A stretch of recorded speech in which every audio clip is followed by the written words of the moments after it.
আসসালামু আলাইকুম, শুভ সন্ধ্যা। আপনাদেরকে আজকে আমাদের যে সেমিনার এশিয়া প্যাসিফিক ইমিগ্রেশন সার্ভিসে 2017 সেই সেমিনারে সবাইকে স্বাগত জানাচ্ছি। Welcome to all.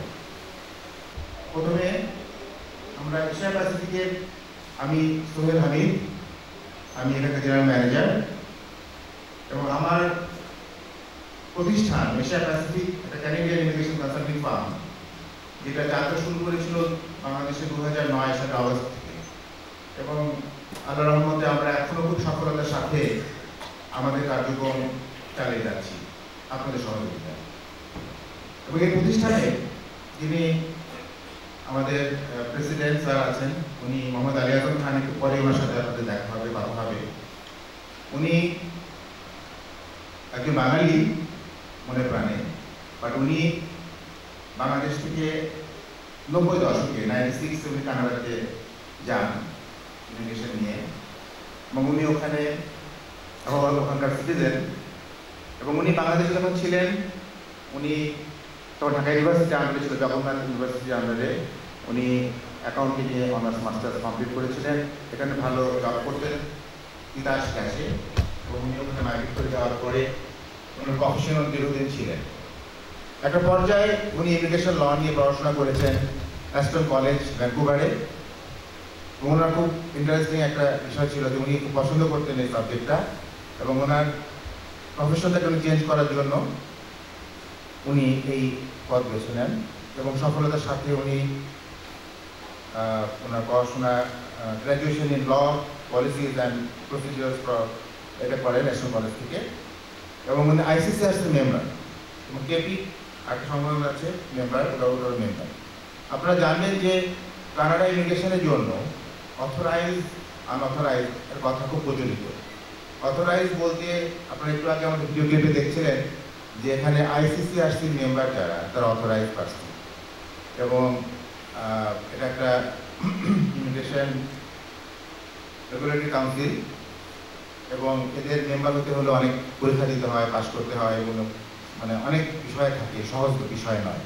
বাংলাদেশের অনেক ফ্রড কোম্পানি আছে যারা নানাভাবে মানুষকে বিভ্রান্ত করে, এবং তারা আজকাল অবশ্য এটা সুখের বিষয় যে অনেকে সচেতন হয়েছে, অনেক ধাক্কা খেয়ে।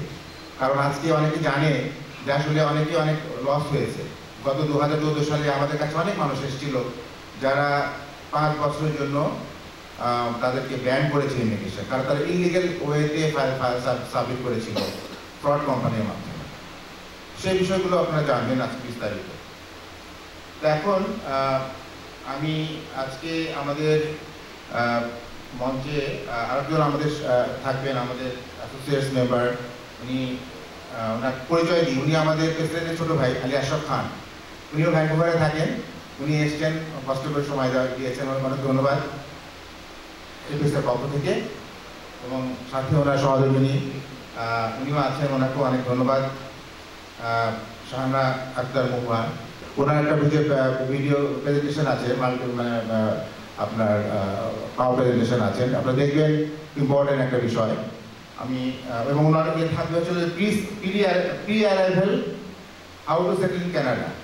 হ্যাঁ, যারা পিআর পেয়েছেন বা পিআরে অ্যাপ্লাই করেছেন তাদের জন্য খুব ইম্পর্টেন্ট একটা পার্ট। সো এটা আমাদের শেষ পর্যায়ে থাকবে। তো প্রথমে আমি মঞ্চে আহ্বান করছি আমাদের শ্রদ্ধেয় প্রেসিডেন্ট জনাব মোহাম্মদ আলী আজম খানকে, উনি আসন গ্রহণ করেন। ওনাকে আমাদের ম্যানেজার রাসেল ফুল দিয়ে শব্দ জানানো, ধন্যবাদ রাসেল। আমাদের যিনি একজন স্পিকার আছেন আলী আশরাফ খান, উনিও কিন্তু আইসিসিআরসি মেম্বার, এবং উনি আমাদের সাথে আমাদের অ্যাসোসিয়েট মেম্বার হিসেবে কাজ করেন, এবং উনি সাসকাচুয়ানেরও যে প্রভিনশিয়াল ইয়ে আছে ওনারও লাইসেন্স আছে ওনার ওখানে। আমি এখন মঞ্চে আহ্বান করবো আমাদের আলী আশরাফ খান, প্লিজ আপনি আমাদের আসন গ্রহণ করুন। ওনাকে ফুল দিয়ে শুভেচ্ছা জানাচ্ছেন আমাদের কোঅর্ডিনেটর মিস্টার ইফতিয়ার।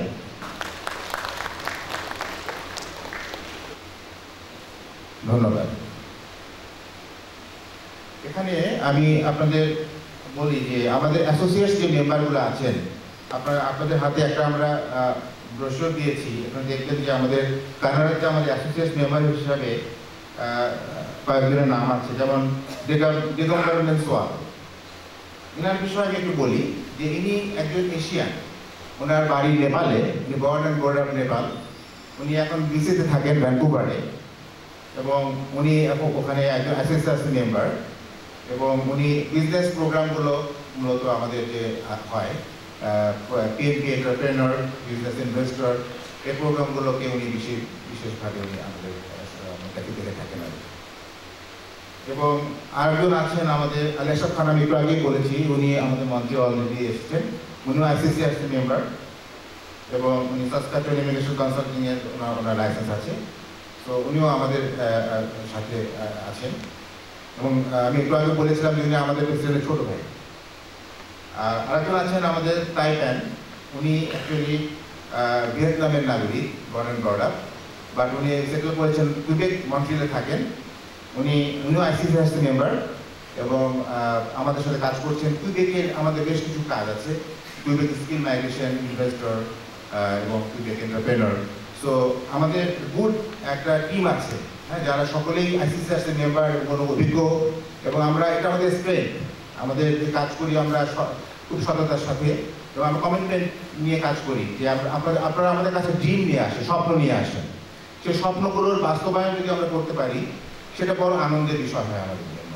আমাদের টিম আছে, আমাদের একটা টিম আছে পিসের, আমরা খুব প্রাউড ফিল করি, ভেরি প্রাউড অফ আমাদের টিমের জন্য, কারণ আমরা খুবই আন্তরিক, কারণ আমাদের প্রেসিডেন্ট খুবই আন্তরিক। আমাদেরকে উনি যেভাবে গ্রুমিং করেছেন, আমাদের শিখিয়েছেন, শেখাচ্ছেন, এবং আমরা মনে করি যে আমরা একটা গুড টিম এই ইমিগ্রেশন জগতে।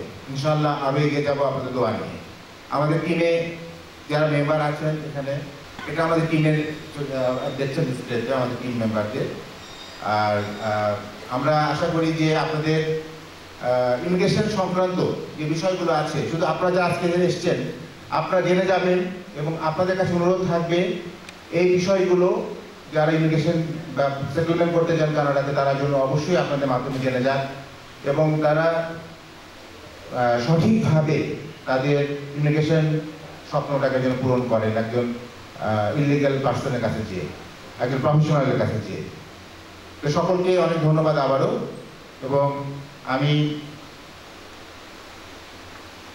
অনুরোধ করব আমাদের প্রেসিডেন্ট স্যারকে, জনাব আলী আজম খানকে, তার পরবর্তী প্রোগ্রামগুলো পরিচালনার জন্য। ধন্যবাদ।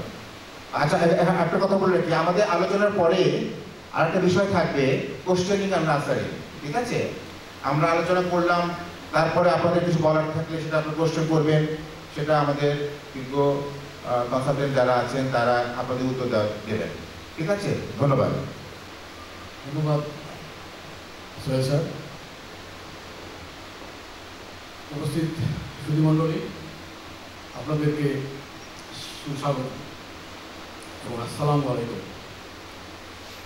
আজকে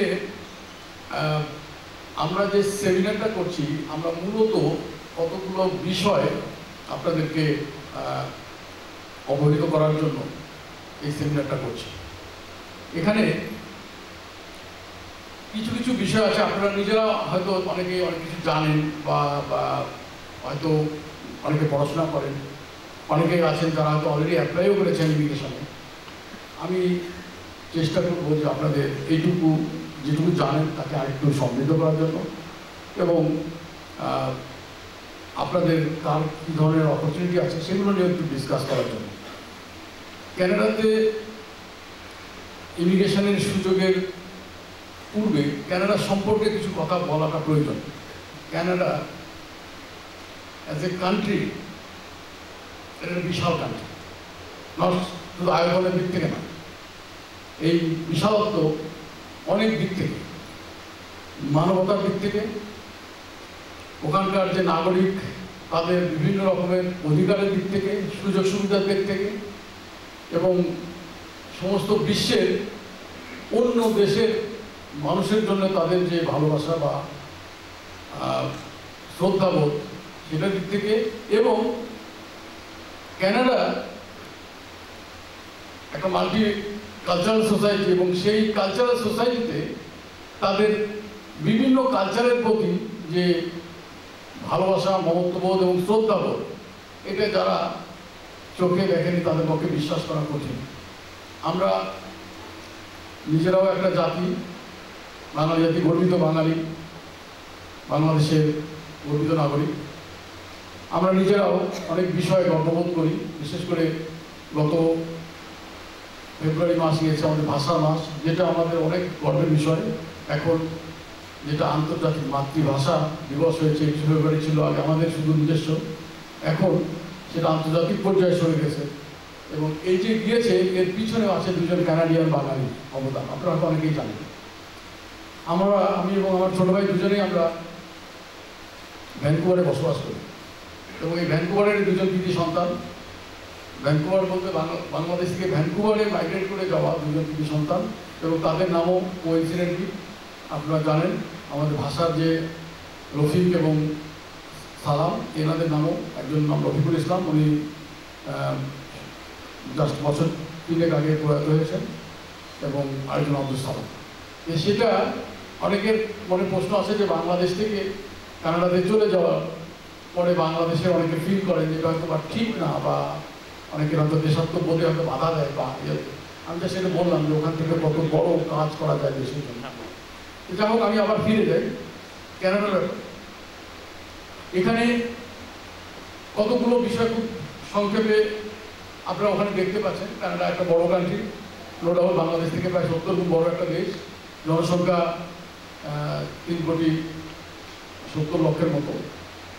এখানে দুটো ভাষা মূলত, মাল্টিলিঙ্গুয়াল কান্ট্রি, বিশেষ করে বাইলিঙ্গুয়াল কান্ট্রি। এটা একটা ইংলিশ এবং ফ্রেঞ্চ হলো একটা মেইন ভাষা, কিন্তু আরও অন্যান্য ছোটো ছোটো ভাষা বিভিন্ন অঞ্চলে প্রাধান্য, যেগুলো ভাষা যে অঞ্চলে আছে সেগুলো ভাষা প্রচলিত, বিশেষ করে চাইনিজ এবং পাঞ্জাবি এ ধরনের ভাষা। এই কানাডায় মানুষ কেন চায়, কেন যেতে চায়? অন্যান্য আরও দেশে, অনেক দেশে যাওয়ার সুযোগ আছে, কানাডায় কেন যেতে চায়?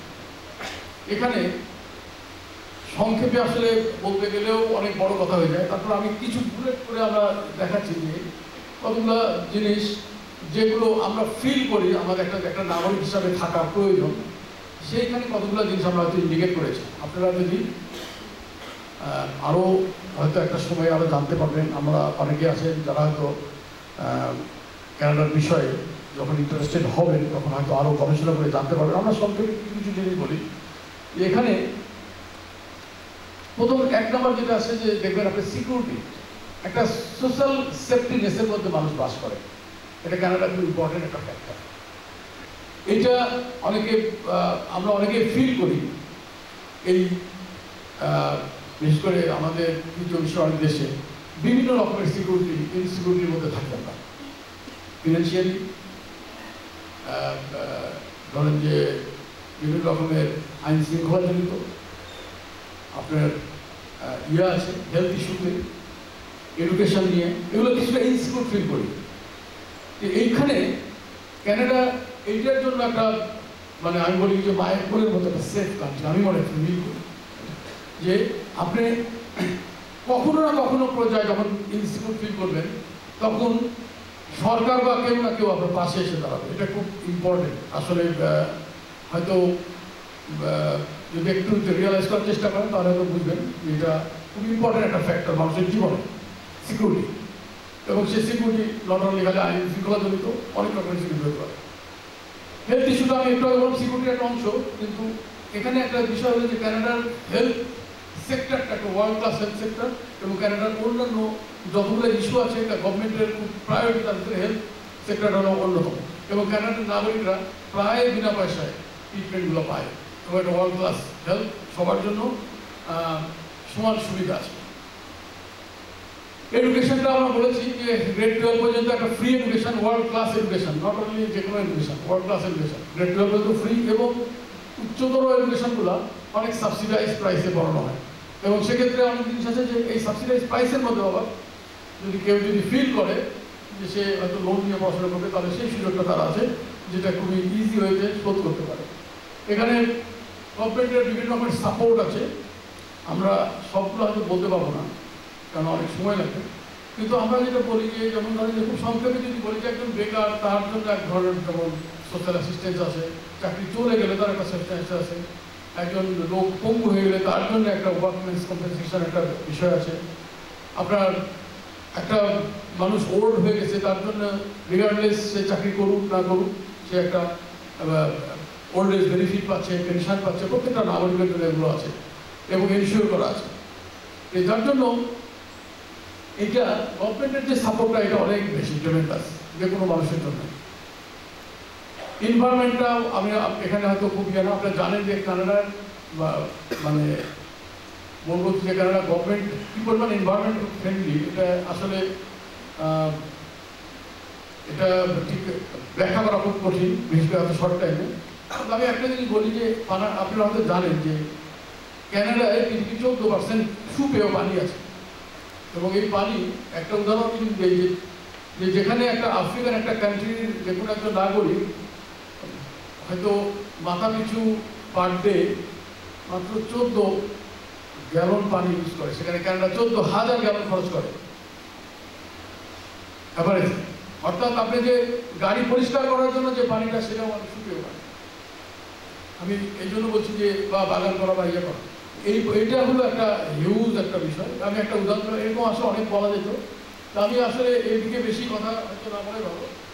আমি আপনি একটা জিনিস কি বলে নিই যে সেটা হলো যে ডেফিনেটলি ক্যানাডা একটা ফ্যামিলি রেজ করার জন্য একটা লোক, সেখানে আরও হয়তো কম্পেয়ার হয়তো আপনি করতে পারবেন। আপনার ইয়ে আছে, অস্ট্রেলিয়া আছে, নিউজিল্যান্ড আছে, ইংল্যান্ড আছে, আমেরিকা আছে। কিন্তু আমি মনে করি যে ক্যানাডা যেহেতু ক্যানাডা কতগুলো বিষয় খুবই মানে যে সেটা হলো যে এটা আপনার মূল যে ইয়েটা কনসেপ্টটা যে সেটা হলো মাল্টিকালচারকে তারা যে রেসপেক্ট করে, এটার কারণে আপনি কখনো ফিল করবেন না যে আপনি ভিন্ন একটা দেশে আছেন। আপনার অনেক দেশে গেলে হয়তো এরকম মনে হয় যে maybe you are not the part of that country, কিন্তু আসলে না। এখানে কানাডাতে আমি কখনো ফিল করি নাই। আমি নিজে যখন ধরেন যে ইভেন যখন 9/11-এর অ্যাটাকটা হয়েছে আমেরিকাতে টুইন টাওয়ারে, সেই সময় আমি কখনো আমার বন্ধু বান্ধব অনেক হোয়াইট ক্যানাডিয়ান চলে যাচ্ছে, আমি কখনো ফিল করি নাই যে এখানে আমি ইনসিকিউর বা অন্যরকম। এই যে বিষয়টা, এটা আমি মনে করি যে বেশি হয়তো বলা যাবে না, কিন্তু এখানে খুবই প্রযোজ্য। কারণ আপনি যখন বিদেশে যাবেন তখন আপনাকে একটা পর্যায়ে মেন্টাল কমফোর্টনেসটা খুব ইম্পর্টেন্ট। অনেক দেশে আপনি মিডল ইস্টের অনেক দেশ আছে যেগুলোতে হয়তো আপনি ফিল করবেন, অনেক সময় অনেকে বলেন যে স্কিম বা এই ধরনের অনেক কথা আমরা শুনি, কিন্তু আপনি ক্যানাডার জন্য এই ধরনের কখনো ইচ্ছা করতে পারবেন না। এবং ক্যানাডার যে বাঙালিদের যে অবস্থানটা, সেটাও আমি বলতে পারি যে ডেফিনেটলি এটা আস্তে আস্তে ভালো অবস্থাতে যাচ্ছে। নো ডাউট প্রথমে প্রত্যেকেই একটু সাফার করতে হয়, একটা ট্রানজিশন পিরিয়ড আছে, কিন্তু তারপরে অনেক বাংলাদেশের অনেক ভালো ভালো প্রফেশনালরা বিভিন্ন সেক্টরে ভালো ভালো ভূমিকা আছে। যাই হোক, আমি মনে করি যে ক্যানাডা নিয়ে আর বেশি কথা না বলা ভালো। হয়তো আপনারা পরে হয়তো আরও জানতে পারবেন ডিটেলস। আমরা আজকে যে ইমিগ্রেশন নিয়ে কথা বলবো, এখানে আমি দু একটা বিষয় বলি যে আমাদের ক্যানাডাতে কেন মানুষ বা ক্যানাডা গভর্নমেন্টেরই বা আইডিয়াটা কি, কেন তারা বিদেশ থেকে লোক নিয়ে যায়, ইমিগ্রেশন এই বিষয়টা আসছে কোথেকে। অনেক দেশ আছে আমাদের আশেপাশের, অনেক দেশ আছে, আমরা তো কেউ অন্য দেশ থেকে লোক আসলে আমরা তো অসন্তুষ্ট হই, কিন্তু আমরা কেন কানাডা গভর্নমেন্ট প্রতি বছর 3 লাখের উপরে লোকজনকে তাদের দেশের পার্মানেন্ট রেসিডেন্ট নাগরিকত্ব দিয়ে নিয়ে যাচ্ছে, এটা কেন করছে? এখানে কতগুলো বিষয় যদি আমি সংক্ষেপে বলি। কানাডা, আমি আগে বলছি, ইটস ভাস্ট কান্ট্রি, বিশাল। আপনার ম্যাপটা দেখতে পাচ্ছেন, কানাডার ম্যাপ, এটা অনেক বড় একটা কান্ট্রি। এবং এই কান্ট্রিগুলোর ভিতরে এখানে অনেকগুলো কান্ট্রি মিলে একটা কান্ট্রি। কানাডা অনেকটা আমেরিকার মতো, ইউনাইটেড স্টেটসের মতো। এর প্রত্যেকটা প্রভিন্স, প্রত্যেকের নিজস্ব আইন আছে এবং তারা আবার ফেডারেল আইন এবং প্রভিন্সিয়াল আইন দুটোই মেনে চলে।